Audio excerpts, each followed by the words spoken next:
Today I'm gonna be showing you how to make buttons. Can you go away, please?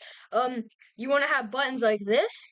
Well, then just watch the rest of the video. So first, what you want to do is you want to go to Roblox, the main menu. Don't mind this, and you want to tap Create, and then you tap Creations.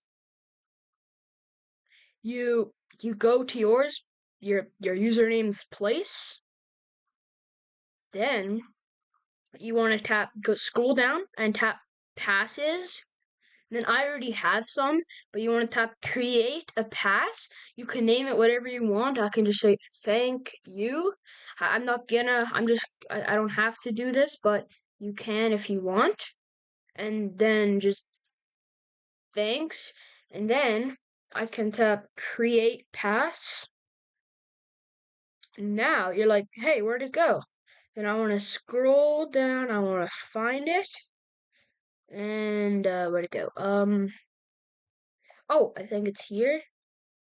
No, but oh, I can go here. Thank you. It's right here. And I want to do this. Tap here, tap sales, and tap item for sale. I already have max, but you want to tap item for sale, click this, and then pick what price you want it to be, and tap save changes. And then you want to go here, and you'll be like, hey, it's not here. You go here, tap refresh, and then your button will be there. But that's how you do it. See you in the next video.